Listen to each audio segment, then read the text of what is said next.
voy a resumir algo que comenté en la clase de la mañana acerca de cómo funciona la integración emocional y el trabajo que vamos haciendo en nosotros, y luego voy a pasar a otros temas diferentes.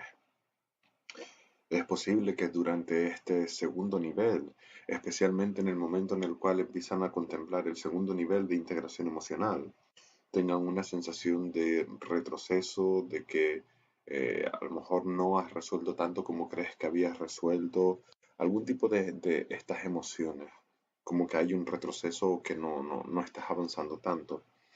Esto es totalmente normal, les pasa a todas las generaciones al llegar a este punto, y se debe principalmente a que bajamos al segundo nivel de integración emocional, y esto hace que lo observemos todo desde una nueva óptica. Por lo tanto, volvemos a repasar y a contemplar muchos de los temas trabajados.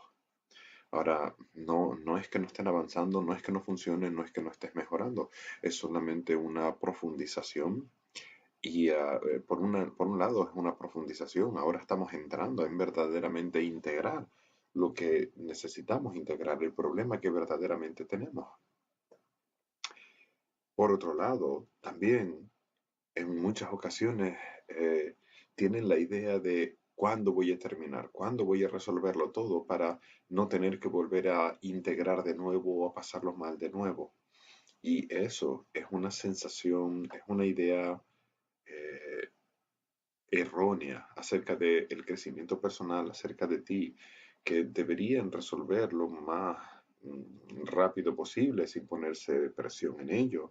Pero sí es bueno que lo contemplen, que esto no es una carrera de algo que realizar, que no llega un punto en el cual dicen, bueno, pues ya está, se acabó, ya no necesito integrar nunca más, sino que van saliendo algunas cositas de vez en cuando, y comprender que lo más duro de todo son los 2 primeros años de integración emocional, porque en esos 2 primeros años están sacando una cantidad de basura del interior tremenda. Están sacando los traumas, están sacando todo lo que tienen oculto y bloqueado dentro. Por poner un ejemplo, si tienes 50 años y apenas estás conociendo la integración emocional, tienes 50 años de basura acumulada que van a ir saliendo durante este tiempo. ¿Vale? Así que no es proporcional con respecto a la edad que tengamos. Nuestra experiencia es que a todo el mundo, tengan la edad que tengan, le lleva alrededor de 2 años la parte más dura. A partir de esos 2 años ya integrar no es una cuesta arriba, no es problemático, no es tan intenso, es mucho más suave, y cada vez vamos integrando temas más superficiales, más simples, menos dolorosos, y, y ya está, se convierte en una forma de vida donde simplemente vas a permanecer consciente cada vez que algo te haga reaccionar, cada vez que algo te haga sentir así, te vas a sentar, lo vas a resolver y no va a haber mayor problema. ¿Vale? Entonces es como, por así decirlo, los 2 primeros años es un proceso de desinfectarte, desinfectarte y curarte del virus y la infección que hay en tu interior, metafóricamente hablando, por supuesto. Y a partir de ahí es más bien una labor de mantenimiento, de limpieza, de revisión para permanecer en ese estado. Entonces no se me desanimen, van a seguir integrando, pero cada vez es más fácil y cada vez les va a llevar menos y menos tiempo. ¿Vale? Entonces siempre me gusta aclarar esto porque en esta clase, por esta altura del curso más o menos, es donde caen en esa decepción. Los profesores me lo han dicho a través de las sesiones grupales, y por eso quería pues explicárselo y comentárselo para que sepan que no están haciendo nada mal.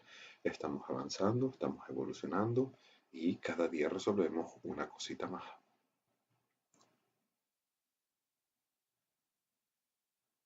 ¿Vale? Bien. Em,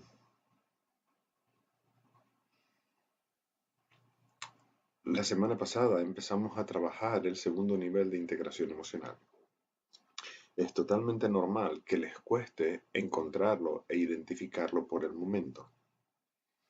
Precisamente por eso se los estoy enseñando desde el primer módulo, para que tengamos el módulo B, el módulo C, para seguir practicándolo y que para finalizar el curso cada uno de ustedes sepa encontrar bien cuál es este segundo nivel de integración. Les vuelvo a recordar, este segundo nivel es cuando ya dejamos de proyectar fuera, es cuando ya dejamos de centrarnos en una máscara del ego y lo que buscamos es qué es lo que tengo que integrar en mí. Falta de confianza, eh, en la necesidad de ser amado, de recibir atención, lo que sea que encontremos ahí. Una vez que identifiquemos el verdadero problema, ahora volvemos a traer las máscaras del ego. Pero si supongamos que te pones a buscar tu integración emocional y contemplas cuál es el segundo nivel, qué es lo que tengo que integrar y dices abandono, orgullo o alguna de las máscaras, eso no es. Te fuiste al primero. ¿Vale? En un momentito vamos a hacer una integración donde les llevaré al segundo nivel y les voy a explicar algunos tips, algunos consejos para que una vez que lo encuentres permanezcas en ese segundo nivel. Porque un error común es que encuentras el segundo nivel, lo empiezas a integrar, pero cuando empiezas a recorrer las máscaras del ego, te regresas al primer nivel. Por lo tanto, vuelves a pasar al paso previo. Entonces hoy les voy a explicar algunos truquitos, básicamente un truco sencillo, para que se les ayude a enfocarse y mantenerse ahí, en ese segundo nivel. Vamos a contemplar un aspecto. Presta atención a tu interior. Contempla que cada vez más vamos a empezar a dar consejos a personas que lo están pasando mal. Como terapeuta, como futuros profesores, a partir de este segundo nivel, vamos a empezar a aconsejar. Y lo primero que tenemos que hacer es ver cómo me siento con esto. Cómo me siento con tener que dar consejos o con la posibilidad de darlos. No es obligatorio, pero cómo me siento. Mira, a ver si hay orgullo de, no pasa nada, yo puedo dar consejos total, lo llevo haciendo toda la vida. No es lo mismo dar un consejo entre amigos que dar un consejo como terapeuta o como profesor. La responsabilidad es completamente diferente. Así que trata de identificar qué hay en ti. Probablemente sea un miedo. Hay miedo a darle un consejo a alguien. Contempla, alguien está deprimido, alguien se siente mal, te pregunta qué puedo hacer. Y en el primer nivel la respuesta era ¿cómo te sientes? Pero ahora vamos a empezar a dar consejos, lo cual amplía nuestra responsabilidad. Contempla el miedo que hay ahí.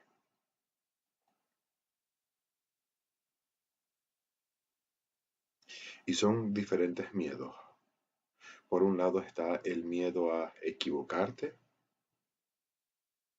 Por otro lado está el miedo a lastimar a la otra persona. O el miedo a que se es mucha responsabilidad. Búscalo.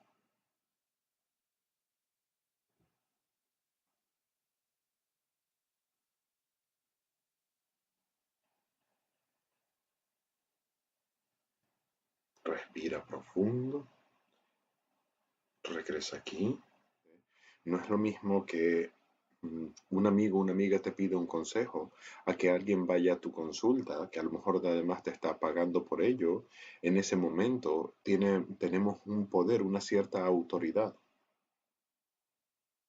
Si se dan cuenta, en el momento en el cual tú pasas una consulta individual, en ese momento esa persona está completamente abierta, vulnerable y perceptiva a lo que tú le digas. Y prácticamente va a tomar a priori lo que tú le digas como real.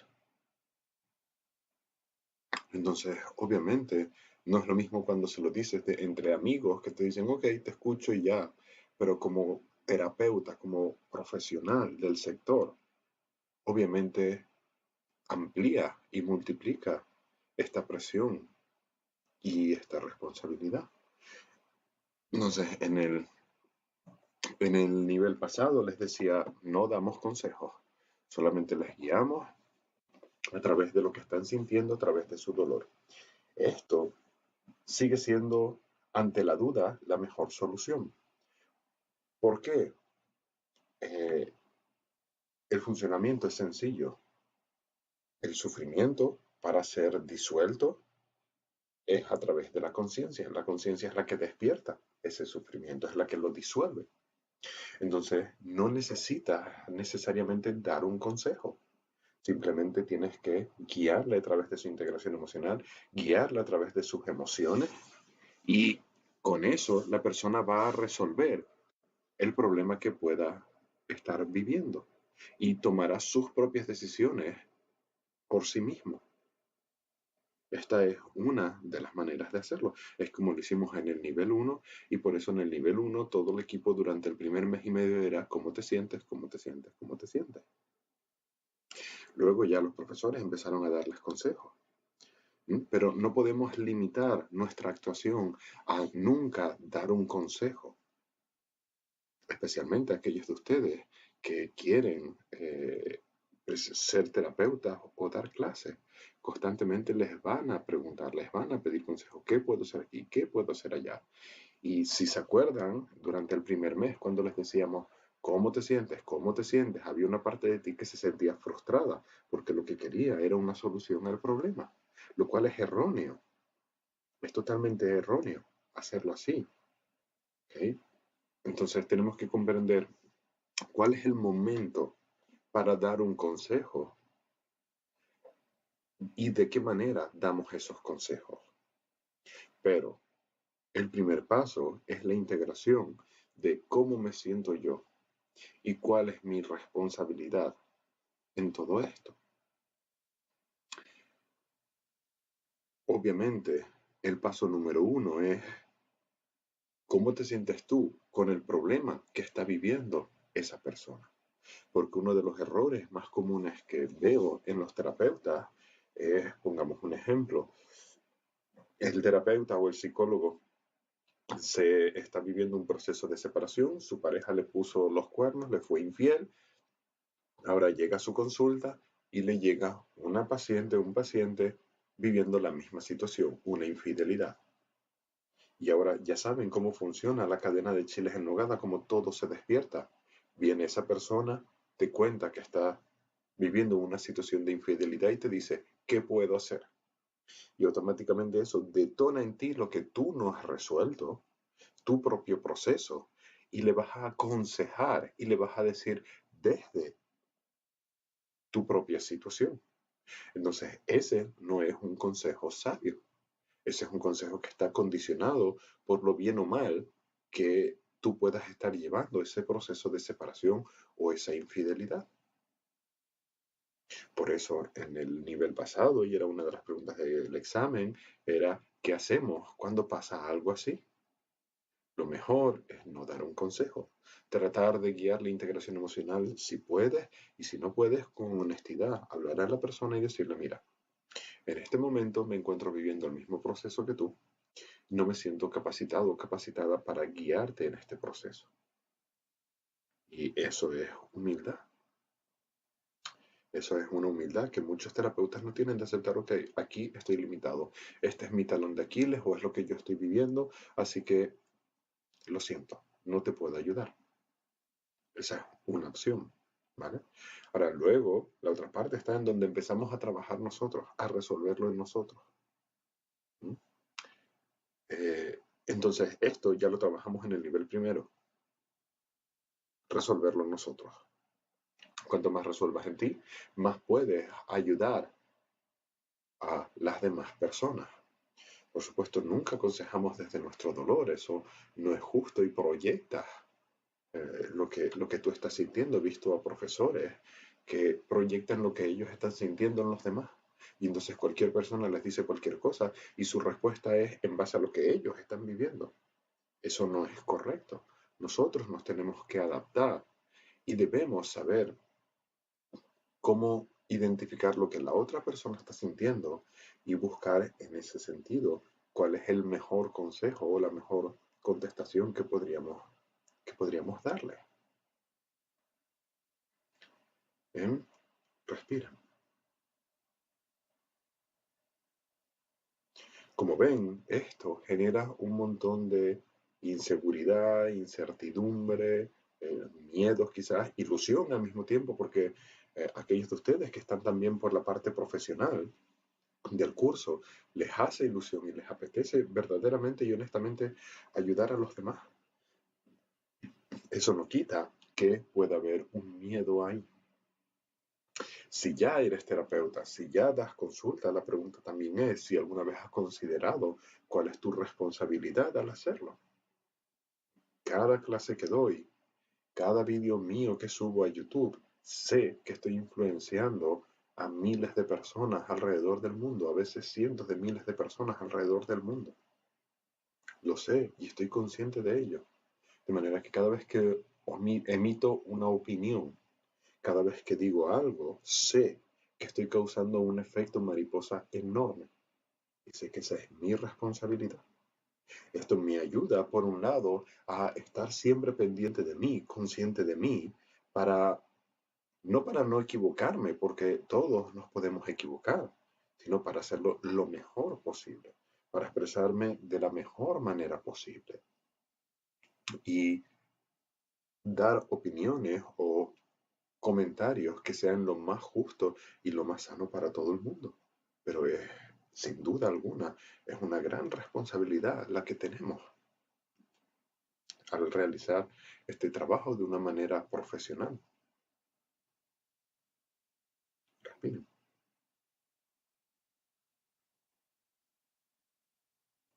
Ahora, el miedo no debería de ser lo que te pare. Les pongo un ejemplo. Si tienes un niño, digamos que el niño tiene 3, 4 años, no le vas a dar un cuchillo de la cocina súper afilado para que se corte su carne. Ni siquiera le das un cuchillo, le das un tenedor de punta redonda, porque todavía no está preparado. Ahora, según el niño empieza a crecer, hay que enseñarle a utilizar el cuchillo. Y al principio vas a tener miedo de que agarre el cuchillo y se corte, o de que corte al hermano, o de que corte a otra persona. Y hay un riesgo, por supuesto que hay un riesgo en que el niño aprenda a usar el cuchillo, pero la solución no es decirle nunca uses un cuchillo en tu vida, porque entonces va a vivir una vida muy limitada. Mientras tú lo estés pasando mal, mientras tú estés en un proceso de depresión, de tristeza, entonces olvida por completo lo de dar terapia, lo de ayudar a nadie, lo de dar consejo, déjalo a un lado y sigues tomando el curso y las clases para ti, para tu propio bienestar. Pero en el momento en el que empiezas a sentirte bien, en el momento en el que ya estás estable y lo que quieres es ayudar a otros, entonces es cuando este miedo no nos puede prevenir. No sería justo. Imagínense que yo tuviese el mismo miedo o que todos los profesores del equipo tuviesen el mismo miedo y dijesen, no, no, no, yo consejos no doy, no, no, no, yo eso no lo hago, no, no, no. No nos podríamos ayudar mutuamente. Y ahí es donde entra el punto medio entre nuestra responsabilidad, nuestra humildad para reconocer, ok, aquí sí me siento seguro para dar un consejo, aquí sí me siento bien, o en este momento no, y no hacerlo. Bien,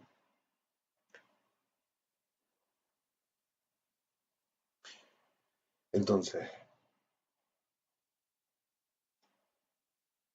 por un lado, están estas resistencias que tenemos, y es lo que quiero que trabajemos hoy un poco. Entonces, de nuevo, vamos a nuestro interior, contempla la posibilidad, da igual que no te interese la parte profesional, vamos a imaginarlo. Contempla la posibilidad de guiar, de ayudar a alguien, de dar un consejo a una persona que lo está pasando mal.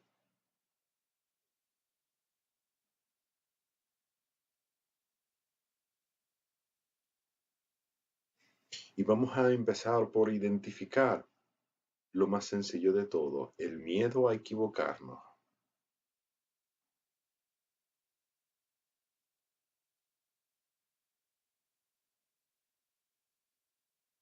El miedo que tenemos a equivocarnos, a meter la pata.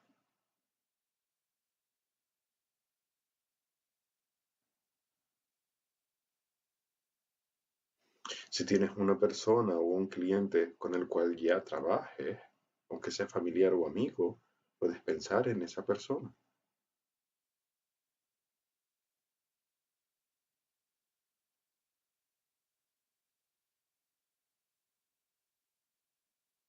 Observa el miedo a equivocarte.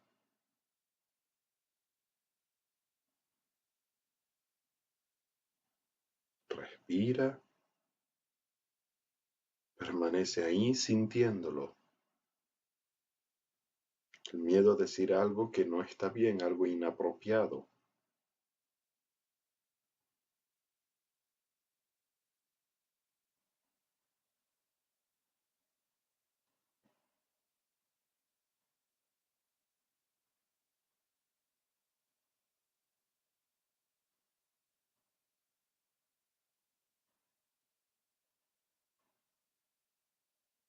Si sientes que hay orgullo de me da igual, yo puedo opinar y puedo dar consejos sin problema, ahí también hay orgullo. Eso va a hacer que no seas sensible a las demás personas, de manera que permítetelo sentir.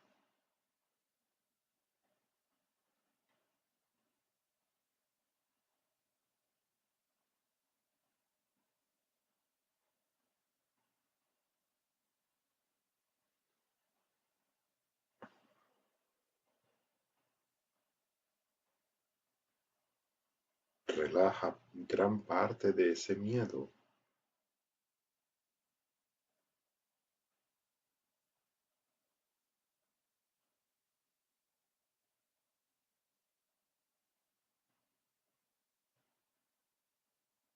y vamos a tratar de encontrar cuál es el segundo nivel de integración emocional en esto. ¿Cuál es el verdadero problema? ¿Qué es lo que tengo que integrar con este tema? Con el dar consejo a los demás. Y trata de encontrarlo. Voy a dar unos minutos para que cada uno trate de encontrarlo por sí mismo. Luego daré algunas posibilidades. Pero haz el esfuerzo preguntándote, ¿cuál es el problema? ¿Qué es lo que tengo que integrar aquí? ¿De dónde nace en mí este miedo ante dar un consejo a alguien?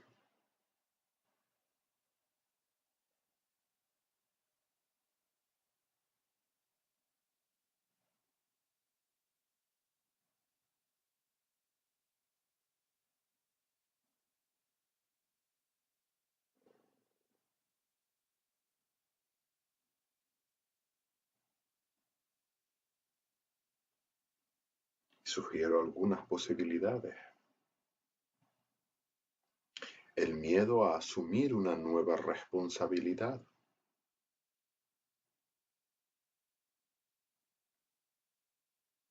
Esa puede ser una.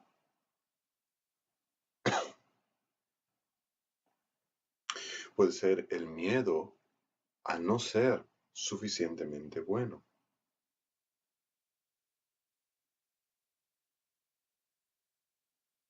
El miedo a imponerte, a querer dominar a esa persona.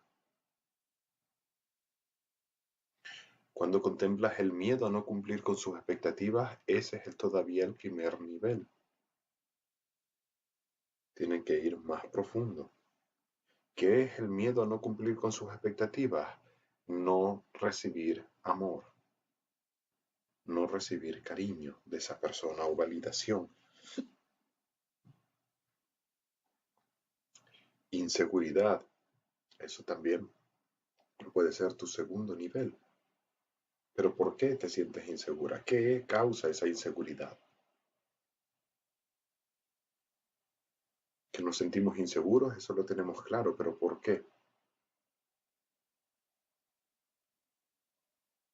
Respira, trata de identificarlo.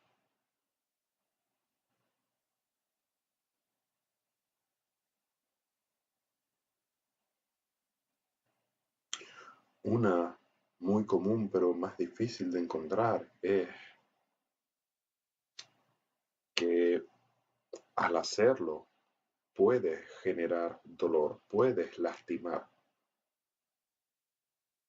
Y no es solo a esa persona en concreto, sino el hecho de dar un consejo implica que la persona no siempre va a estar de acuerdo con el consejo que le des.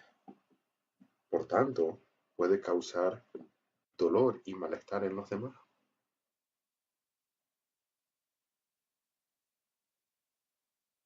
Bien, si sientes que no tienes derecho a existir, eso también es el segundo nivel. Sentirte incompetente, bien. ¿Ven? Todo esto que estamos sugiriendo y contemplando son diferentes opciones para el segundo nivel que hay detrás de esto. Y puede ser que tengan uno de estos o varios, que sea alguno de los que no hemos nombrado aún.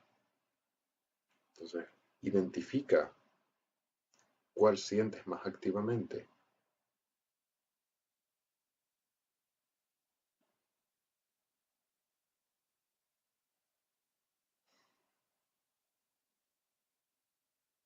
Y vamos a utilizar algo común para usarlo como ejemplo de todo lo que hemos comentado. Vamos a contemplar el no ser suficientemente bueno en esos consejos, el no tener suficiente competencia. Respira, obsérvalo. Lo que estamos integrando es: no soy suficientemente bueno como para aconsejar.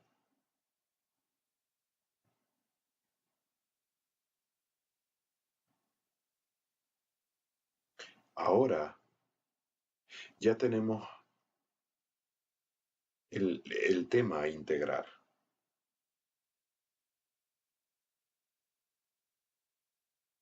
Sentirnos limitados a la hora de dar consejos. No ser suficientemente bueno para dar consejos.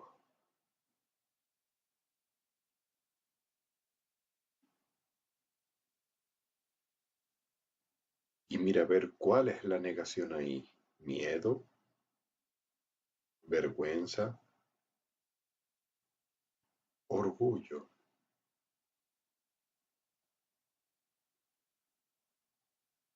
Miedo, vergüenza, orgullo.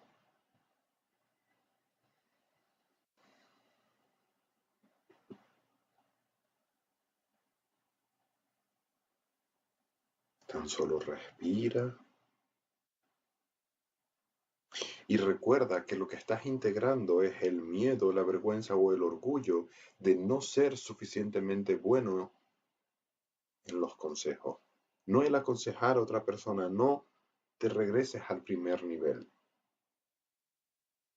sino el no ser suficientemente bueno.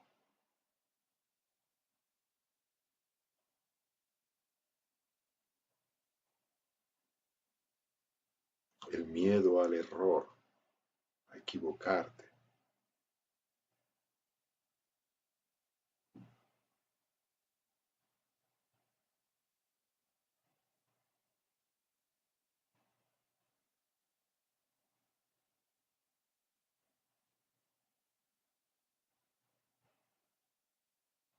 Ahora vamos a ver si son capaces de llegar a un nivel, sigue siendo el segundo nivel, pero un poco más profundo.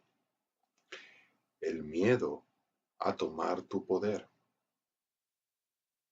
No a imponer tu poder, sino a tomar tu poder. Si no lo encuentras, regresa a no ser suficientemente bueno.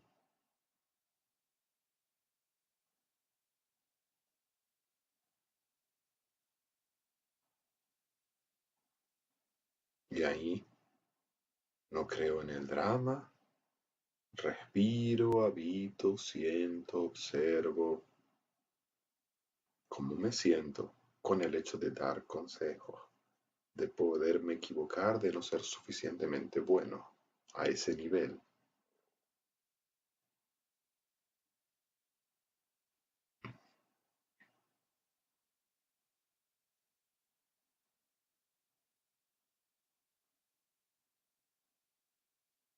Ahora, respira, regresa aquí. Sé que la integración no está terminada. Quiero explicarles algo más. ¿Se dan cuenta cómo en el momento en el que estás haciendo la integración, sintiendo el miedo, la vergüenza, el orgullo, tu mente vuelve a contemplar la idea de dar consejos, de aconsejar a otras personas? De hecho, probablemente estaban pensando en a quién le vas a dar consejos o a quién le has estado dando consejos. En ese momento te has vuelto al primer nivel de integración emocional. Pasaste del segundo al primero. Empezamos con el primero, fuimos al segundo y muchos de ustedes se regresaron otra vez al primero. Al contemplar, esto, voy a aconsejar a fulanito, voy a aconsejar a menganito, ¿cómo voy a hacer para aconsejar?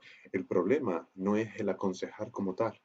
El problema es la inseguridad que sientes, el sentirte que no eres suficientemente bueno, el no querer aceptar esa responsabilidad o ese poder.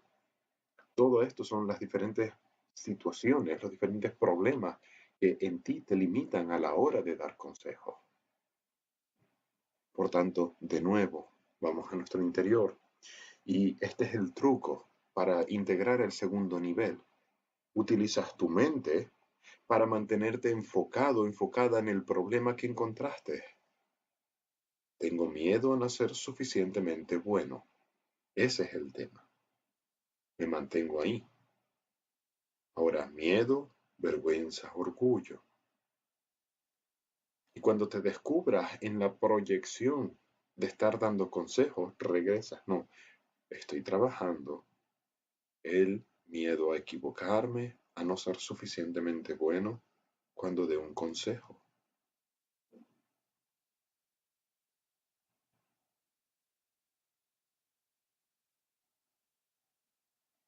Y de ahí pasamos a las emociones. Abandono, rechazo, culpa. Pero de nuevo, no te vayas al abandono, rechazo o culpa de aconsejar, sino al abandono, rechazo o culpa del miedo a equivocarte, del miedo a no ser suficientemente bueno. Las emociones del segundo nivel, no del primero. Abandono, rechazo, culpa.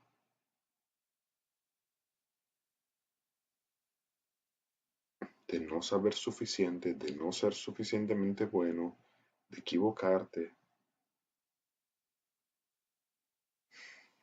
Y verás como la emoción es diferente, es más profunda.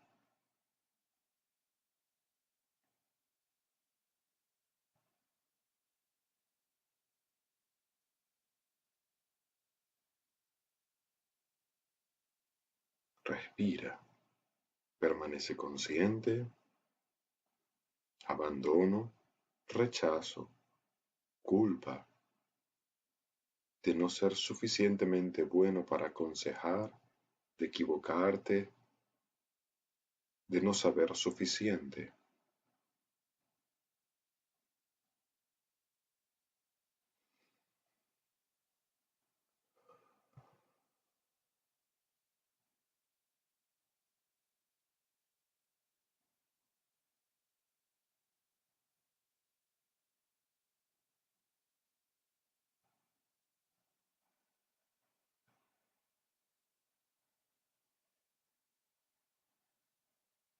Consciente del abandono, el rechazo,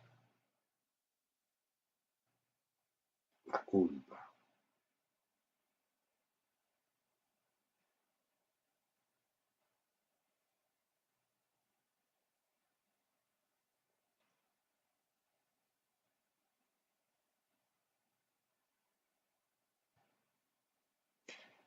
Ahora, ¿qué rol se activa ante el miedo a equivocarte?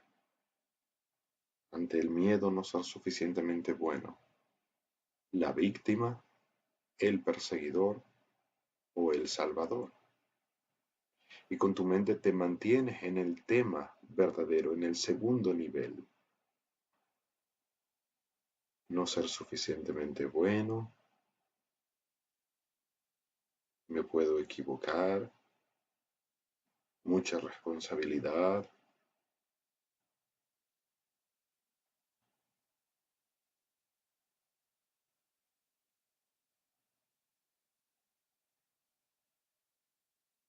víctima, perseguidor, salvador.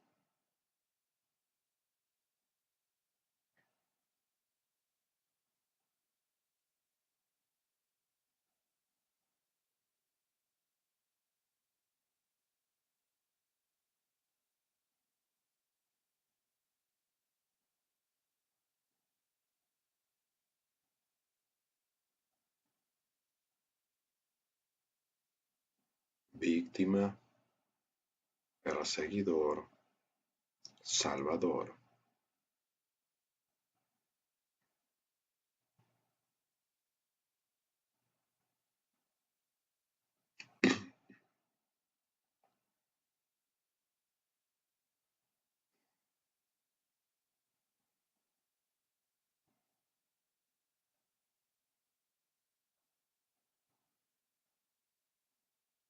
Respira profundo, consciente de que estás consciente. Regresen aquí. ¿Pudieron identificar con qué facilidad regresas del segundo nivel al primero? ¿Se dieron cuenta que verdaderamente hacemos eso? Empezamos en el primero, bajamos al segundo y luego nos despistamos y ¡pum! Hemos regresado a estar integrando superficialmente. Esto es normal que lo hagamos. Se debe a que estamos aprendiendo el segundo nivel y inmediatamente para nosotros como es sufrimiento, pues simplemente le prestamos atención y ya. Sin embargo, lo que sucede es que estamos volviendo al primer nivel. Entonces, algunos consejos para evitar que esto suceda. En nuestra mente nos, nos esforzamos en concentrarnos en el problema que hemos encontrado. Por ejemplo, a veces puede ser que te sientas que no eres lo suficientemente buena en tu trabajo o no eres suficientemente buena madre o padre. ¿Okay? En esta ocasión era el no ser suficientemente buen consejero o terapeuta para dar consejos. De manera que lo que haces con tu mente es, cada vez que te veas ensoñándote en pensar que estás dando consejos, que estás ayudando a otro y todo este tipo de cuestiones, que es el nivel uno, utilizas la mente para enfocarte en, no, ok, estoy enfocado en, no me siento suficientemente bueno dando consejos. No confío en mí dando consejos. Y te lo repites en tu mente de manera que, ok, estoy trabajando el tema de dar consejos, no me siento seguro, no confío en mí, ¿cómo me siento? Miedo, vergüenza, orgullo. Y entonces tu mente te ayuda a integrar eso. Cuando vas a pasar de las negaciones a las emociones, si simplemente piensas, ok, abandono, rechazo, culpa, corres el riesgo de regresarte al primer nivel. Entonces, ¿qué hacemos antes de pasar de las negaciones a las emociones? Respiro, vuelvo a recordar el tema, lo que estoy integrando. No ser suficientemente bueno para aconsejar. Y eso me mantiene en contacto con ese segundo nivel. No ser suficientemente bueno para aconsejar. Abandono, rechazo, culpa. Y lo siento. Y cuando quiera pasar a los roles, lo mismo. Pienso, no ser suficientemente buen consejero. Victimizo, persigo o salvo. Quiero pasar a las herramientas, no ser suficientemente buen consejero. Control, manipulación, poder. Y de esa manera nos ayudamos a permanecer en el segundo nivel. Ahora, si ven que cuesta demasiado porque te vas demasiado al primer nivel, significa que el primer nivel de integración todavía no está lo suficientemente limpio como para acceder puramente al segundo. Significa que a nivel superficial aún queda mucha basura. Y tenemos que aceptar que tenemos que ir paso a paso. No se trata de que ahora, como es el nivel 2 del curso de la certificación y estamos aprendiendo el segundo nivel, entonces ya no voy a hacer integración superficial, porque esa es para los principiantes, para los novatos. No, no, no, no, no. Si tratas de acceder directamente a al segundo nivel, a menos que tengas mucha experiencia previa de años, la presión de la integración superficial, la presión de todo lo que en ti proyecta y quiere culpar a los demás, te lo va a convertir en un imposible o en un mucho esfuerzo. Entonces tenemos que aceptar cómo vamos y comenzar primero, ok, primer nivel de integración emocional. ¿Lo vieron? No empezamos por el segundo directo, empezamos por el primero. ¿Cómo me siento con aconsejar? Tengo que aconsejar en mi trabajo, tengo que dar consejos como terapeuta. El miedo a equivocarme, el que no me quieran, y hacemos todo el primer nivel donde quitamos toda esa presión.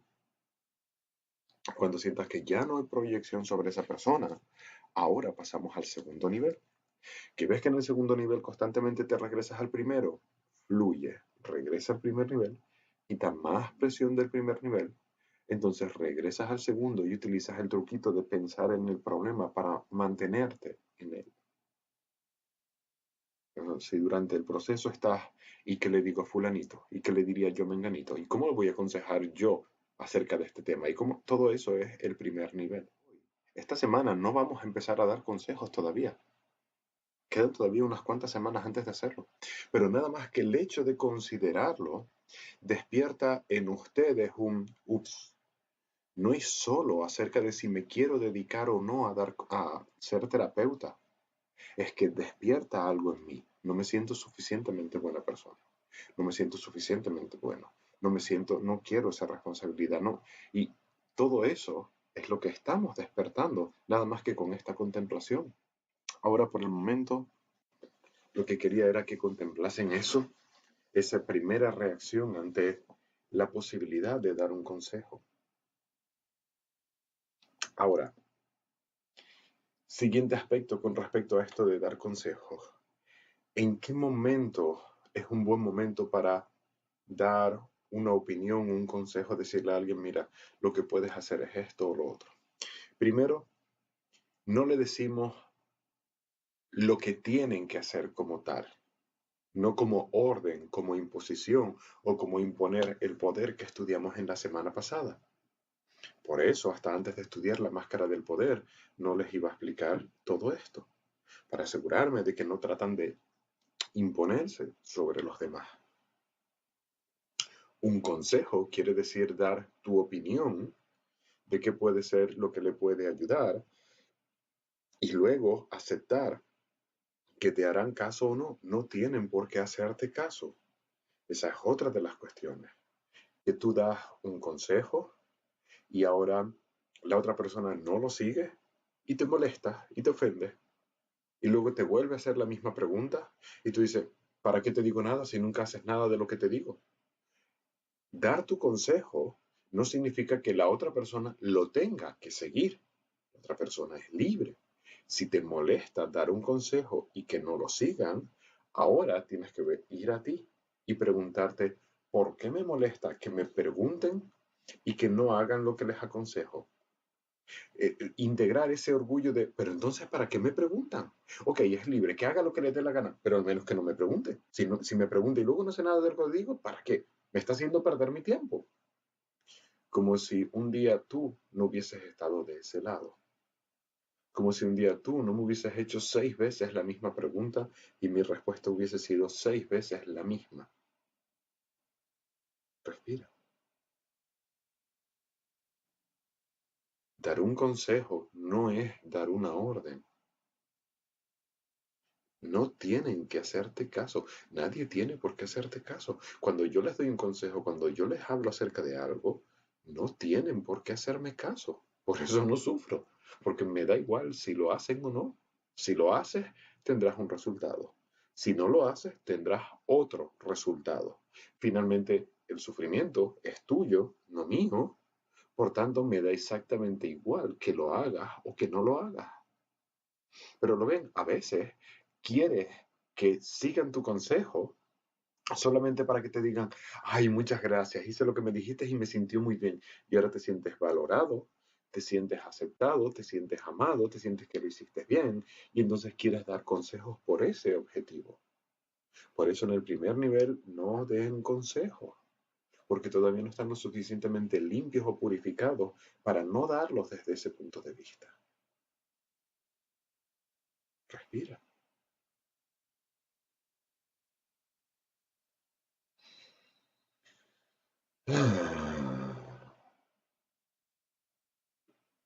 Ese es el nivel de vulnerabilidad, de humildad y de honestidad que requiere ser un buen terapeuta, que requiere ser un buen profesor.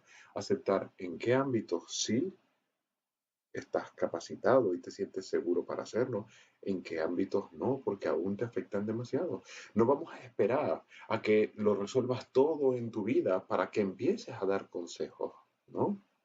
Quiero que empiecen cuanto antes en el momento en el que estén estables. En el momento en el que tú no estés deprimido, en el momento en el que tú no estés triste, en el momento en el que tú estés estable, estés bien, a partir de ahí es que podemos empezar a contemplar la parte de dar estos pequeños consejos y empezamos a darlos poco a poco, un poco aquí, un poco allá. ¿Mm? Ahora, lo que les decía, ¿en qué momento a un cliente, paciente o a una persona le damos un consejo?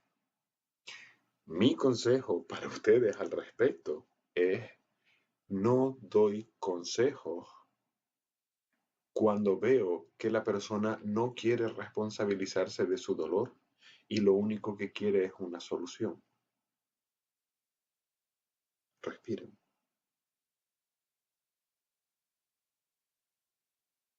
Cuando alguien me dice, Shivagan, ¿qué puedo hacer en esta situación para que me deje de afectar? No, lo primero es cómo te sientes. Hace unos días alguien me escribió, normalmente no soy yo el que lee mi Facebook ni mis redes sociales ni nada, pero por una de estas casualidades lo leí. Y la pregunta era, Shivagan, ¿cómo hago para manejarme con lo que los psicólogos definen como personas tóxicas? ¿Cómo lidio con personas tóxicas? Esta persona está buscando una solución, pero está buscando una solución externa. Si a esta persona que no se está responsabilizando de su dolor le digo cómo lidiar con esas personas, lo va a utilizar mi consejo para negar el dolor. ¿Entienden esta diferencia? Un consejo dado nunca debe estar enfocado o nunca debería causar o ser un justificante para que la persona niegue la emoción y utilice el consejo. Por eso, el orden es siempre al revés. Lo que le contesté a esta chica fue, ¿cómo te sientes con tener personas tóxicas con las que tratar? Tú eres quien se ve afectada, tú eres quien sufre, tú eres quien lo tiene que resolver. Y estás tratando de huir del malestar que sientes al tratar de buscar una solución. Pero lo que tú quieres es ponerles un límite, imponerte ante ellos. Eso no va a sanar el malestar que estás sintiendo. Por tanto, no te voy a decir cómo lidiar con personas tóxicas. Te voy a decir cómo resolver el dolor que sientes al convivir con personas tóxicas. Una vez que la persona lo resuelva o me dé indicaciones o indicativos de que está en ese proceso, entonces es cuando le diré, ok, cuando das con ese tipo de personas, lo puedes hacer así, así y así.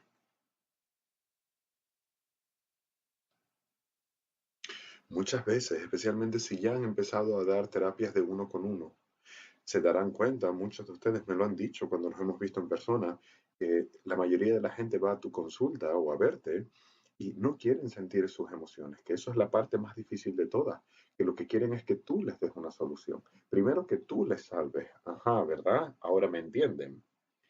Por un lado, quieren que tú les salves, que tú les soluciones el problema, lo cual no es posible porque el problema no lo tienes tú. En segundo lugar, Lo que quieren es entretenimiento intelectual, una solución intelectual, pero muchas veces no quieren ir a su dolor, no quieren hacer el proceso de sentir sus emociones, ir a donde duele. Y entonces no hay mucho, no hay un consejo ahí, no es útil, porque solamente los va a empujar en una negación. Y como están en negación y no lo han resuelto, además van a hacer lo que tú le dijiste y luego van a decir, pero es que tú me dijiste que bla, bla, bla.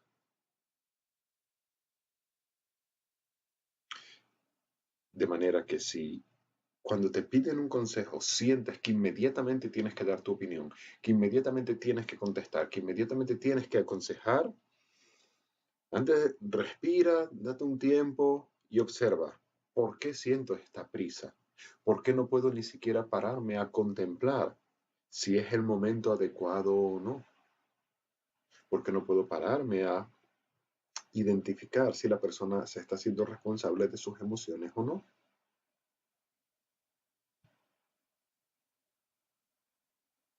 Eso significa que hay algo en ti sin resolver que te está empujando. Y ahí es donde tienes que ir al segundo nivel. Será que quieres demostrar tu valía, que quieres demostrar lo bueno que eres, que le quieres salvar, que lo que sea. Eso es lo que te toca a ti resolver en ese instante. En una situación así, el mejor consejo que le puedes dar es buscar la manera para que la persona entienda y comprenda que la solución empieza por hacerse responsable de su dolor y de sus emociones, que ese es el primer paso. Luego vendrá la parte práctica o activa de qué hacer, pero todo inicia en cómo te sientes al respecto y en resolverlo. Si recuerdan las primeras clases del nivel 1 y mis primeros vídeos de YouTube donde les estoy apenas enseñando la integración emocional, lo único que hago es inventarme ejemplos, metáforas, explicar de 20.000 maneras diferentes que la solución empieza con sentir nuestra emoción. Y no les digo muchas veces, no les digo directamente, tienes que hacerte responsable de tus emociones, porque a veces es un shock. Entonces me invento el ejemplo de las naranjas. Si las naranjas, pones las podridas abajo y pones todas las naranjas encima, eso sabes que de abajo para arriba todo se pudre. Les pongo el ejemplo, te partes un tobillo y para arreglarlo te vas a dar un masaje en la cabeza. El masaje en la cabeza se sentirá rico, pero el tobillo sigue partido.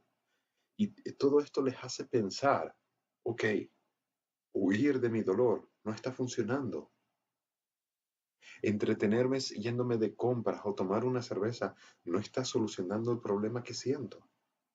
Y en lugar de yo tratar de forzarles a ustedes o imponerme entre ustedes o ante nadie para que sientan sus emociones, lo que hago es busco la manera en la cual te convenza.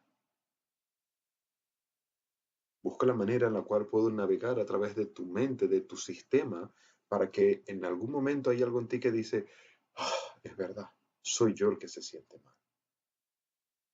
Busco la manera en la que pares la proyección hacia la otra persona y no te quede de otra que mirarte a ti. Entonces, hemos dado el primer paso. Eso ya en sí ya es un consejo. ¿Qué puedo hacer con mi hijo que no me hace caso? O sea, le contestaría, entiendo lo frustrante que es tener un hijo que no te haga caso. Te comprendo. Pero para poder encontrar una solución, tenemos que dar el primer paso, que es ver de qué manera te está afectando a ti. Pareces bastante molesto, pareces bastante enfadado con que no te hagan caso. Entonces vamos a empezar por ahí, para que liberes al menos toda esa presión, todo ese estrés. Y entonces podemos ir hablando de qué hacer con tus hijos. Y lo que estamos haciendo es efectivamente una manipulación, pero una manipulación sana, de la buena, para que la persona comprenda. Porque el problema es que no lo entienden. Su mente está tan convencida de la clase básica que les di. Yo tengo un problema, el problema despertó una emoción, Por tanto, si el problema se va, la emoción se va. ¿Se acuerdan de esta clase? Lo cual no es cierto. El problema se va, pero la emoción no se va. ¿Por qué la emoción no se va? En la inmensa mayoría de las veces, la emoción no fue producida por el problema, sino que el problema despertó una emoción previa. En otras ocasiones, el problema sí generó la emoción, pero en el momento en el que se genera, son independientes, son dos cosas, y ahora el problema se puede ir, pero la emoción no están casados, no es que se vaya uno y se vaya el otro, no, no. El problema se va, pero la emoción persiste. Les voy a poner un ejemplo más claro de esto. En algún momento de tu vida has sentido incertidumbre económica, miedo a no llegar a final de mes, el ejemplo más básico que les pongo siempre. Ahora, en otros momentos donde tu economía ha estado bien, no has sentido esa incertidumbre económica, ese miedo a no llegar a final de mes. ¿Pueden recordar ambos casos, ambas situaciones, donde no tenías el miedo, te sentías mal porque tu economía estaba muy lastimada? Y luego un momento en el cual fue lo contrario, tu economía estuvo bien. Date cuenta que mientras tu economía estuvo bien, estás convencido de que no tenías miedo a la incertidumbre económica. Pero no es cierto. Claro que lo tenías. No lo has resuelto. Es simplemente que tu nivel económico ahora no está tan bajo y por tanto no sientes la incertidumbre económica. Pero está ahí. La prueba está en que cuando te viene un mes malo o te vienen muchos pagos, de repente, ¡pum!, se vuelve a activar. Es porque simplemente está ahí. El problema desapareció. Estás bien ahora económicamente, pero la emoción sigue ahí. Solo se duerme, pero está ahí. Entonces, muchas veces esto es lo que hacemos tanto nosotros como las personas a las que estamos guiando. En su mente están completamente convencidos. Si soluciono el problema, la emoción se va. Y es de los pasos más difíciles de llevar a nuestros clientes, a nuestros estudiantes, para que comprendan que no tiene nada que ver, que no está directamente relacionado y que puede ser que resuelvan el problema y la emoción va a estar y persistir ahí. Entonces, no es, a veces veo que algunos de ustedes son como demasiado duros con sus propios clientes. Ustedes son mucho más duros que yo. Me dicen, no, Shivagan, es que no se quiere hacer responsable de sus emociones y yo ya no sé qué más hacer. Ok, primero, parece que estás alterado o molesta porque no se haga responsable de sus emociones. Si un estudiante mío no se quiere responsabilizar de su malestar, a mí me da igual, porque yo me responsabilizo del mío. Pero mi responsabilidad como terapeuta, como profesor, no es que tú te responsabilices del tuyo. Mi responsabilidad es hacer mi mayor esfuerzo para inspirarte a ti a que tú lo hagas. Pero ven lo que acabo de decir, hacer un esfuerzo para inspirarte. No estoy diciendo que mi responsabilidad sea inspirarte, porque entonces si no logro inspirarte, he fracasado, soy malo y voy contra mí. No, no, no, no, no. Tú tienes que encontrar tu propia liberación. Tú te tienes que ser responsable de tu propio sufrimiento. Y yo hago mi mayor esfuerzo, con mi mayor voluntad, con mi mayor pasión, para inspirarte a que lo hagas. ¿Que lo consigo? Fantástico. ¿Que no lo consigo? Es tu vida, es tu problema y tengo la fe y la certeza de que lo van a terminar resolviendo conmigo o sin mí, con mis enseñanzas, sin ellas. Entonces, no me afecta a mí personalmente que hagan lo que digo o que no quieras sentir tus emociones. Respira.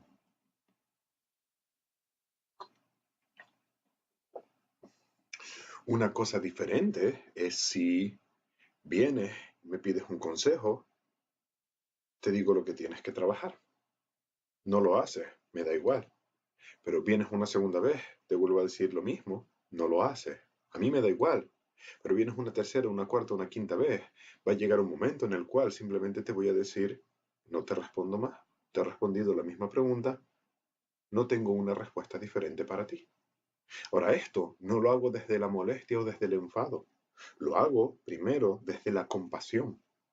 Para despertar en esa persona es la quinta vez que le hago la misma pregunta, no me he sentado a hacer mi integración emocional y quiero una solución a lo que estoy viviendo. Y la solución es integrar, pero quiero una solución que sea que me permita saltarme la integración, lo cual no es posible. En otras ocasiones lo digo así, simplemente porque el tiempo que pierdo hablando con esta persona a la que le he explicado lo mismo 6 veces, prefiero invertirlo en alguien que verdaderamente no le he podido contestar o está siendo serio al respecto. Esto es muy típico, por ejemplo, en el nivel 1. La semana pasada di una clase de preguntas y respuestas y todas las preguntas y respuestas eran, en resumidas cuentas, era, ¿cómo hago para sentirme bien sin tener que integrar? Era lo que estaban preguntando constantemente. Shibagán, tengo miedo, ¿qué hago? Integrarlo. Shibagán, tengo esto, ¿qué hago? Integrarlo. Shibagán, me pasa esta situación, ¿qué hago? Integrarlo. Y básicamente, a casi la mitad de las preguntas que me hicieron, la respuesta era, intégralo. Sin embargo, tengo compasión, es el primer nivel, todavía no están en ese punto. A ustedes se los puedo decir más directo, pero a ellos no. Entonces, ¿qué es lo que hice?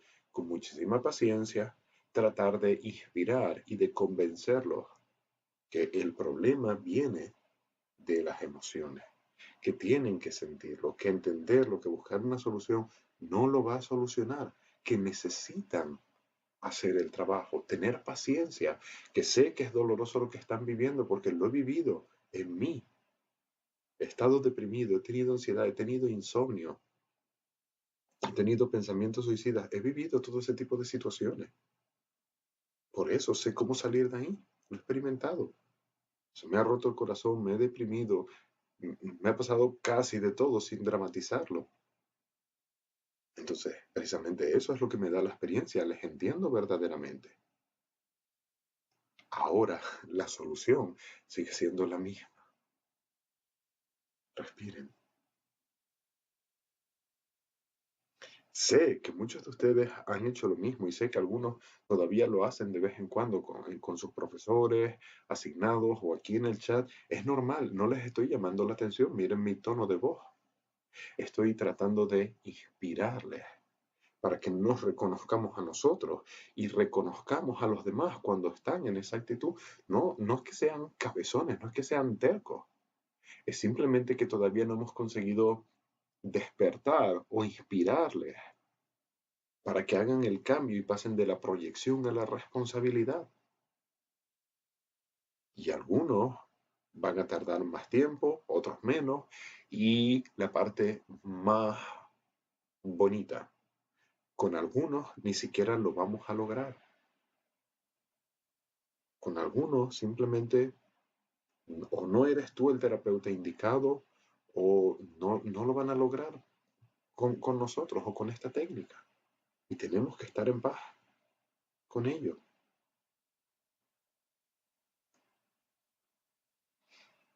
Respiren.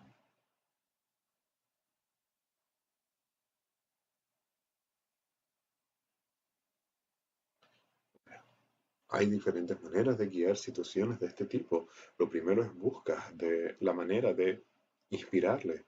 Cuando no, llega un momento en el cual depende de los casos. Hay veces que simplemente le dejas que siga viniendo a tu consulta y va evolucionando este poquitito, va evolucionando la décima parte de un milímetro en cada uno, pero ahí va un poquito, un poquito, un poquito.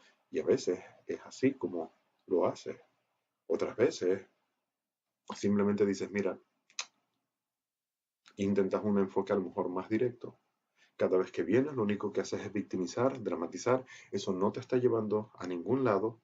Así no vas a salir de donde estás.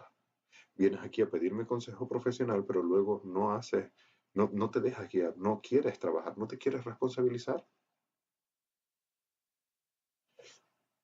Y en base a eso, cada uno de ustedes irá encontrando, pues, de qué manera quieres guiar tú. Pero a veces nos toca ser severos, de verdad, a veces nos toca ser severos. Hace pocos días, uno de los profesores del equipo, en una sesión grupal del nivel 1, tuvo que mandar a callar a una persona. porque no hacía sino abrir el micrófono, hablar, hablar, hablar, hablar, a ocupar prácticamente toda la sesión. Dijo, y primero se lo dijo, ok, ya has hablado, ya has expresado, ahora necesito que guardes silencio para que otros puedan hacer sus preguntas. Y seguía abriendo el micro y hablando, seguía abriendo el micro y hablando, hasta que esta persona, esta profesora, Shivani, le dijo, te callas ya. Ya has hablado suficiente, ahora te callas. Los demás también están aquí. Y esta sesión no es para ti. Y se lo dijo con esa severidad. Y si esta persona, no sé ni quién fue, ni nada, no importa quién haya sido, si esta persona hubiese seguido insistiendo, Shivani lo que hubiese hecho es expulsarle fuera de la sesión grupal. Porque no podemos permitir que una persona, por mal que lo esté pasando, no le vamos a alimentar su drama, no le vamos a alimentar su victimismo y permitir que él fastidie la sesión a todos los demás.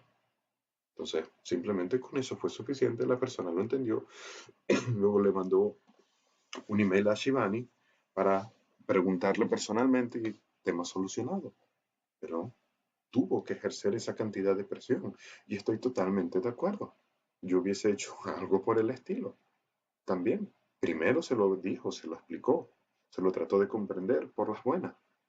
Cuando no, no es que haya sido por las malas, sino simplemente, hey, severidad. Pues bien. Así que fue una acción totalmente compasiva por parte de ella. Siguiente paso, una vez que comprendemos en qué momento dar un consejo, cuando ya el proceso terapéutico ha iniciado, ¿cómo determino yo, cómo hago para saber qué consejo dar? Primero, no tengo miedo de que las personas sufran. El sufrimiento ya está en ellos. Entonces, cuando tengo que dar un consejo, lo que contemplo es a esta persona y con este problema, ¿cuál puede ser el consejo que les ahorre la mayor cantidad de sufrimiento posible? Y aquí es donde viene la trampa o donde viene el error. Te viene una persona que le han sido infiel y te pregunta qué hacer al respecto, qué consejo le das. Ahora, si tú no tienes limpio el tema de las infidelidades, por ejemplo, y contemplas, ok, ¿qué puedo hacer para que esta persona deje de sufrir lo más rápido posible? Y contemplas, ok, lo que puedes hacer es separarte de tu pareja, porque así ya no vas a estar sufriendo, ya no vas a estar viviendo este tipo de situaciones. Ahora, ahí, ¿tuviste en cuenta a la otra persona? Respira.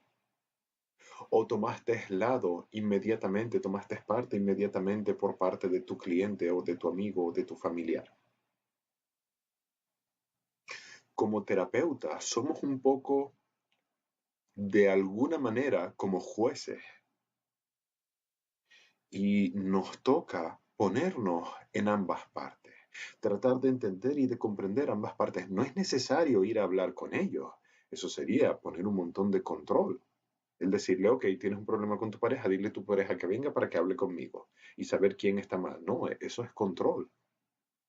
Ahora, a través de las conversaciones, a través de la plática con tu cliente, con tu persona, con tu estudiante, tratas de identificar cuál es su problema al respecto.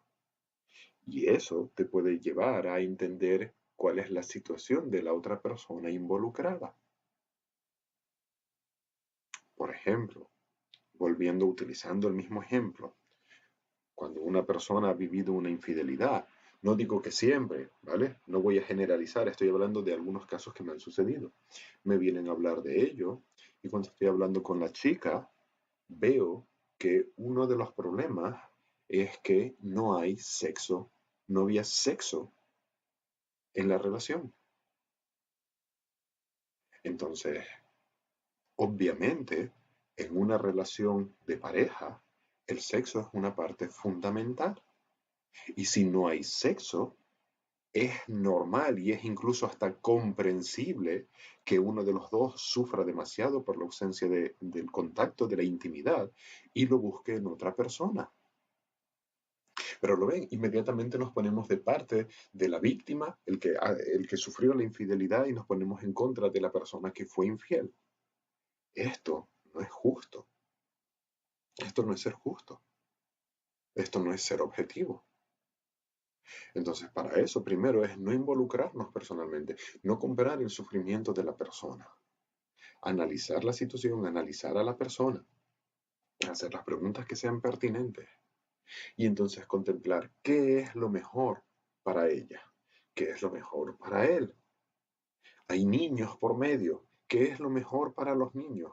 Esta es otra de las cuestiones, donde la mayoría de los terapeutas, incluso psicólogos, desde mi perspectiva, cometen un error serio, donde una pareja tiene problemas, hay niños menores de edad por medio, no se llevan bien, uno se fue infiel al otro y ahora el psicólogo o el terapeuta les recomienda que lo mejor es que se separen porque ha habido una infidelidad y la confianza está rota.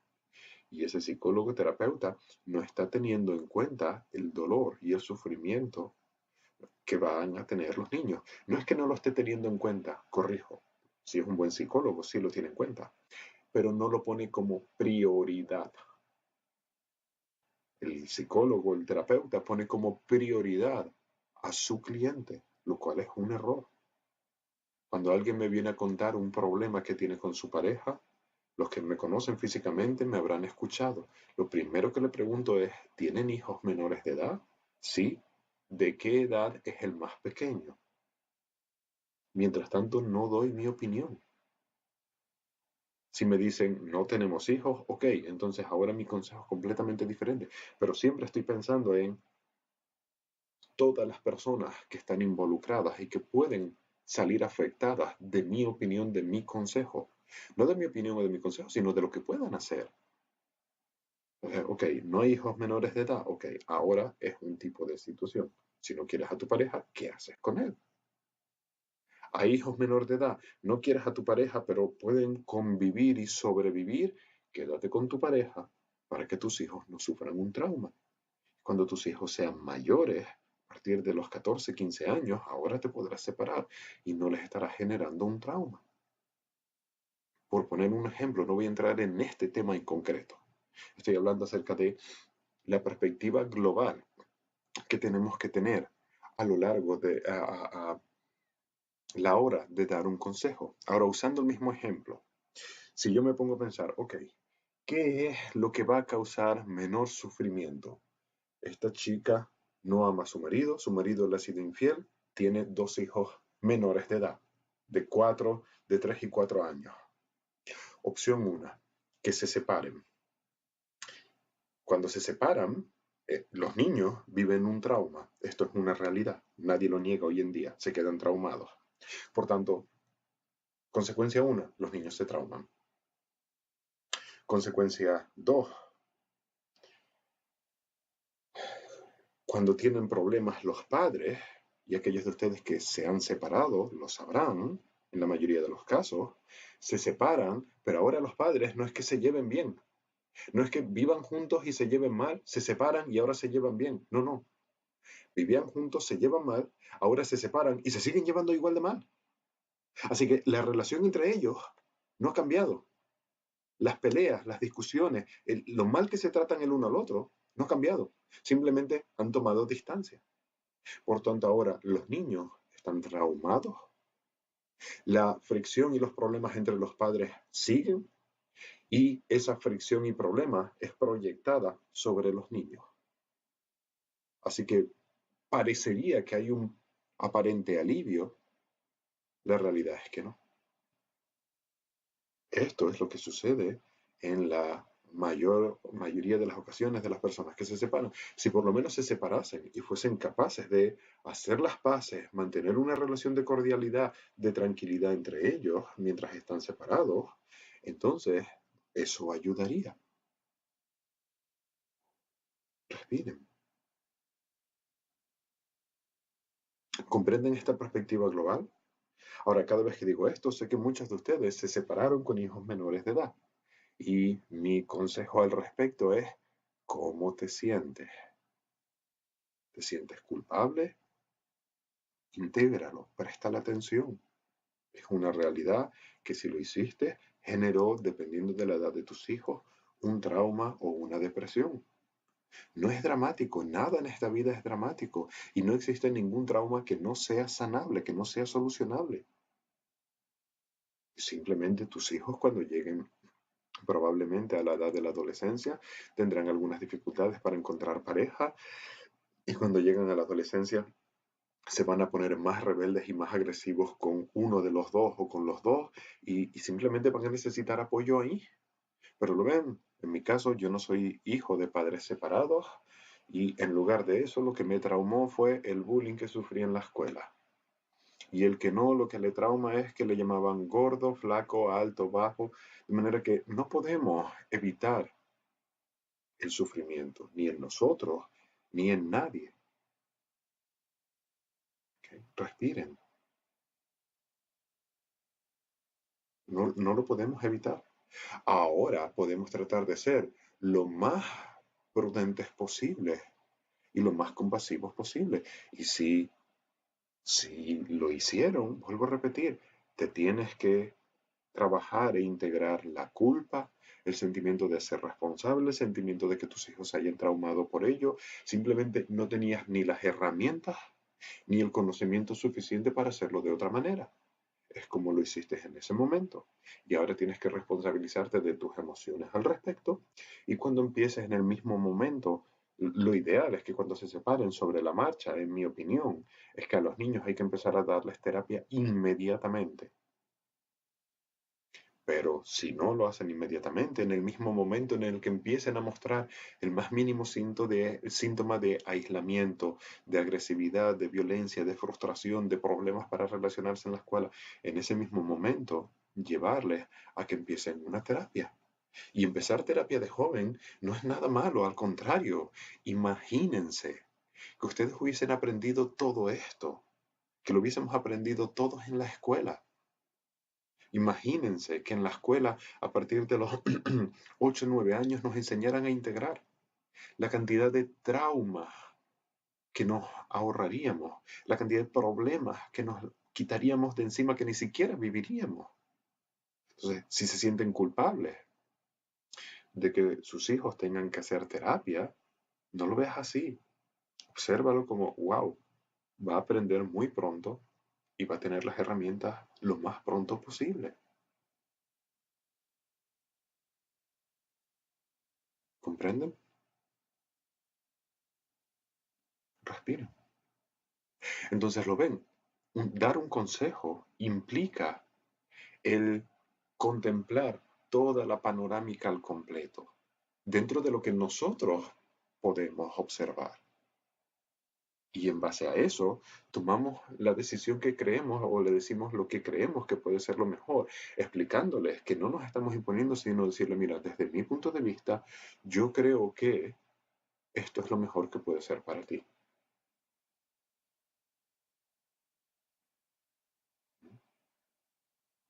Respiren.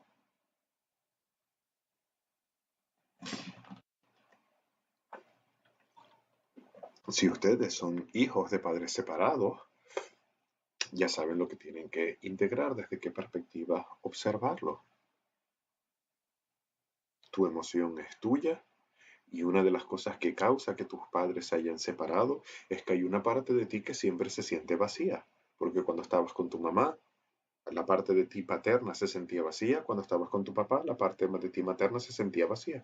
Y por mucho que hayas ido de un lado al otro, hay una parte de ti que se siente que no es posible tenerlas ambas al mismo tiempo, porque es mamá sin papá, papá sin mamá, aunque luego cada uno haya rehecho su vida.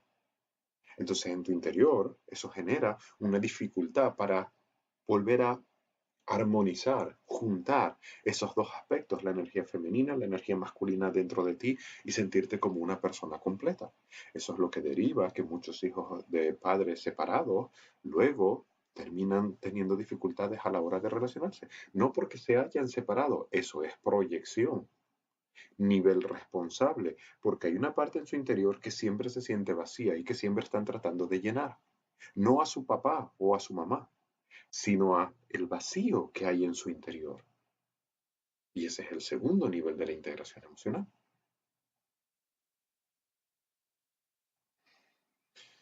Bien, respiren. Entonces, simplemente, bueno, simplemente como si fuese tan simple, lo que tienes que contemplar a la hora de dar un consejo es, ¿me lo estoy tomando yo personalmente? ¿Estoy yo afectado por lo que esta persona está viviendo? ¿O estoy yo en paz? Los 5 puntos de chequeo: paz, perdón, compasión, gratitud, mente atenta.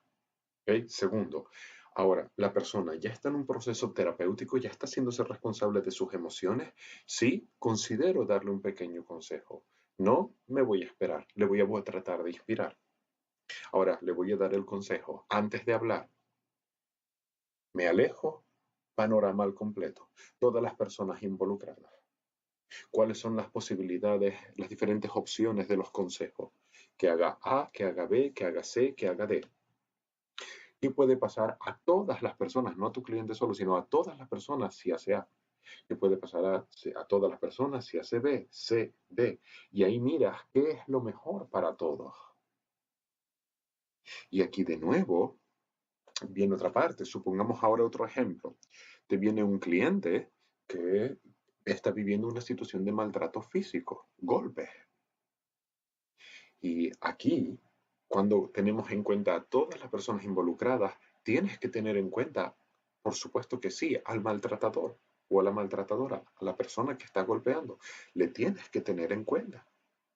Y dentro de ese panorama, lo que va a ahorrar más sufrimiento es aconsejarle y hacerle entender lo importante que es que se aleje de esa persona, que proteja su vida y que además denuncie y utilice los medios que tu ciudad o gobierno tenga para prevenir que esa persona siga lastimándole a ella o a cualquier otra persona. ¿Lo ven? Y aquí parecería que para el maltratador es malo porque lo estamos enviando a la cárcel. No es malo, es bueno, le va a ayudar. Si una persona va a prisión por ese tipo de situaciones, hay muchas probabilidades de que recapacite, tome conciencia y pueda cambiar. Que cambie ya bien sea por el desarrollo de la conciencia o por el miedo a volver a prisión. Le estamos ayudando. No le estamos perjudicando, le estamos ayudando. ¿Ven? Entonces, a veces parece que la opinión o la decisión que vamos a dar va a causar malestar o sufrimiento. Tenemos que mirarlo a largo plazo y en perspectiva global a todos los involucrados. Y de ahí es que vamos diciendo, yo creo que esta puede ser una posibilidad, una opción. Por eso, de nuevo, cuando me ven físicamente y me piden un consejo, les empiezo a hacer diferentes preguntas para tener el panorama al completo, para ver a quién va a involucrar, para ver. Y en base a eso es que les contesto. Cuando, cuando alguien comentó, ya no sé si fue en el grupo de Facebook del 1, del 2 o del 3, da igual. Alguien comentó que su chica estaba enfadada con él porque él le había ocultado cosas de su vida previa antes de que se conocieran y que le estaba mintiendo. Mi primer consejo fue, ¿cómo te sientes con que desconfíen de ti y te traten de esa manera? ¿Cuál es tu emoción? ¿Cómo te sientes tú al respecto? Ahora, una vez dicho esto, mi consejo y mi opinión es que nadie tiene derecho a meterse en tu vida, especialmente cuando ni siquiera existía en tu vida. Todo lo que hiciste en tu vida antes de conocer a tu actual pareja no le concierne, no es asunto de ella o de él, no tienen ni por qué opinar y no tienes por qué contarles absolutamente nada de lo que has hecho en tu vida antes de conocerle. Es arrogancia, es soberbia, es control de una persona. Una cosa es hablarlo por curiosidad. Es decir, pues, ok, y antes de esto, pues, ¿qué otras relaciones has tenido? O qué otras cosas. Una cosa es la curiosidad de simplemente hablarlo. Ahora, llegar al punto de enfadarse, de tener un problema o una discusión porque no me contaste que antes de mí estuviste con Pepita Menganito o no te concierne, no es asunto tuyo, punto y se acabó. Y si te sientes mal porque no te lo haya contado, ahora ya sabes lo que tienes que resolver, pero no te voy a permitir que me controles ni que me manipules de esa manera. Fíjense lo ridículo que es. Esa persona no solamente tiene celos de que su pareja actual puede irse con otra persona, sino tiene celos de que en el pasado estuvo con otras. O sea, no tiene ni pies ni cabeza. ¿Ok? Entonces, aquí lo más sano, considerando a las dos personas, al estudiante y a su pareja, lo más sano era decirles eso. Tú integra cómo te sientes. Luego contempla que ella no tiene derecho a ponerse así a preguntarte o no tienes por qué explicarle nada. Esto le va a llevar a ella a una frustración. Y entonces van a decir, ya sí, bacán, pero es que si le dice eso van a discutir más. Exacto, van a discutir más los primeros días, hasta que una de dos, ella se rinda y acepte que no le concierne y deje de tratar de manipularle y de controlarle, o hasta que ella no cambie y él decida, no sé si quiero a alguien así en mi vida. Respiren. Ahora, si la persona que lo comentó está aquí, no me acuerdo de su nombre, ni me interesa ni lo pongan, por respeto a su intimidad, estoy nombrando el ejemplo en general, para que comprendan esta parte de dar consejos. Ahora, miren la parte de ustedes que dice, no le concierne, es absurdo, no tiene sentido. Ok, ¿están teniéndolo en cuenta a ella también? ¿Están teniendo compasión por ella y por su propio proceso o están defendiendo a nuestro compañero? ¿Se dan cuenta? Tener esta actitud severa que yo le recomendé a esta persona le va a ayudar a ella también. Le va a llevar a una frustración donde a ella no le quede más que explotar. Y eso, sí, aplica para hombres o mujeres. En este caso, quien me lo preguntó fue un hombre acerca de su mujer, pero es lo mismo. ¿Vale? De hecho, yo lo hice en el pasado, hace muchos años, con una persona con la que salía, estaba proyectando todo el tiempo contra mí, y cada vez que lo hacía, decía, ok, ahora ese malestar que sientes es tuyo, es tu responsabilidad, lo estás proyectando en mí y no lo acepto. Así que búscate la manera de resolverlo. No quieres que yo te enseñe, te respeto. Ahora busca tu manera de resolverlo. No voy a permitirte que me lo proyectes, no lo voy a aceptar. Y las primeras veces que se lo decía, se enfadaba como no se hacen una idea. Hasta pensó en dejarme. Pero me da igual, no estoy dispuesto a mantener una relación con alguien así. Simplemente te puedes enfadar, puedes hacer todo el berrinche y las perretas que quieras y voy a seguir sin aceptar que proyectes tu dolor y que proyectes tus frustraciones en mí.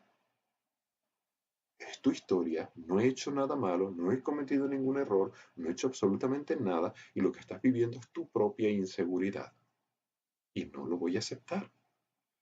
Y después de decírselo 3, 4, 5, 6 veces, lo entendió y cambió su actitud. Pero para mí era más que obvio. Eso le llevó a un estado de frustración tan grande que no le quedó de otra que decir, ok, tengo un problema, quiero a este tipo, no puedo proyectar contra él, no puedo pelear contra él, ¿qué carajos hago? Ok, no va a aceptar nunca que le culpe, no va a aceptar nunca nada que yo proyecte sobre él. ¿Qué alternativa tengo? Ir hacia mi interior. Y empezó a cambiar. Así que mi severidad y el arriesgar mi relación de ese entonces llevó a esa persona a evolucionar. Si me hubiese dejado, no pasa nada, me hubiese sentado a integrar cómo me siento porque me acaben de dejar, simplemente porque no acepto ser manipulado, controlado ni utilizado. ¿Cómo me siento? Y hubiese hecho mi proceso de luto y de duelo. ¿Comprenden? ¿Cómo sabemos que lo estás haciendo desde la verdadera compasión cuando la otra persona sabes que va a sufrir? Cuando no lo estás haciendo desde tu propio dolor, desde tu propio sufrimiento. Yo no se lo dije a este chico molesto ni enfadado, se lo dije con el mismo tono de voz que les estoy diciendo ahora a ustedes, desde la total tranquilidad. Lo que sientes ahora es tu frustración, tú la creaste, tú creaste tus expectativas, yo no te las creo, es tu problema, tú tienes que resolverlo. Obviamente, nosotros elegimos con quién queremos estar y con quién no. Ahora, que una persona haya sido ex convicto o haya sido ex drogadicto, Eh, si no quieres estar con una persona así, estás en tu derecho de no estar con una persona así. Ahora, un ex convicto significa que ya no es convicto. Un ex drogadicto significa que ya no es drogadicto. Por tanto, no estás saliendo con un convicto ni con un drogadicto. Estás saliendo con una persona que tuvo dificultades en su vida, que pasó un momento difícil. Y no sé por qué darle tanta importancia a lo que pueda haber vivido en su pasado. Tú con quien estás saliendo es con la persona actual, con la persona del momento presente, no con lo que haya hecho en el pasado. Si a ti te fuesen a juzgar por lo que tú has hecho en el pasado, y no hablo específicamente de ti, sino en general, si a nosotros nos juzgasen por lo que hemos hecho en el pasado, quizás estaríamos bien solitos. Y que una persona haya sido infiel en el pasado no te garantiza que contigo te vaya a ser infiel de nuevo. Y que una persona haya sido fiel en el pasado no te garantiza que ahora te vaya a ser fiel. No hay garantía. O sea, nosotros no salimos con el pasado de las personas. Nosotros nos relacionamos con el presente de las personas, con las personas que conocemos. Y no tengo ni el más mínimo problema de relacionarme con personas que han sido drogadictos, narcotraficantes, que han tenido diferentes situaciones. Tengo algunos estudiantes que han tenido situaciones de mucha agresividad en su vida y no tengo ni el más mínimo problema. Esas personas ya no existen. Ya pagaron sus deudas, ya pagaron su karma, ya está solucionado. Ahora, esta es la nueva realidad. Esta semana lo que vamos a tratar de identificar es de qué manera llamamos la atención en nuestra vida cotidiana. Cuando empiezas a hablar con alguien y pasas de estar simplemente hablando y comentando y se convierte en un querer llamar la atención de la otra persona. Cuando a veces cuentas tus vacaciones durante 3 meses después de haberte ido de vacaciones. Cuando subes una foto a Facebook, pero no la subes por compartir o por ponerla, sino la subes para ver cuántos me gusta tienes y estás cada 30 segundos mirando cuántos me gusta tienes. ¿Okay? Cuando te vas a arreglar para salir un viernes o un sábado en la noche y no solo te preocupas por arreglarte y sentirte a gusto y verte bien, sino que además te preocupas por llamar la atención en el bar o en el antro en el cual vas a salir. Todo este tipo de actitudes, ¿vale? Son muy importantes también que las trabajen. Entonces vamos a tratar de las tareas, es identificar ese tipo de comportamientos que tenemos, luego ver cómo nos sentimos e integrar el hecho de empezar a dar consejos. No van a dar consejos aún. Lo que van a hacer es integrar cómo te sientes al respecto desde este segundo nivel de la integración emocional.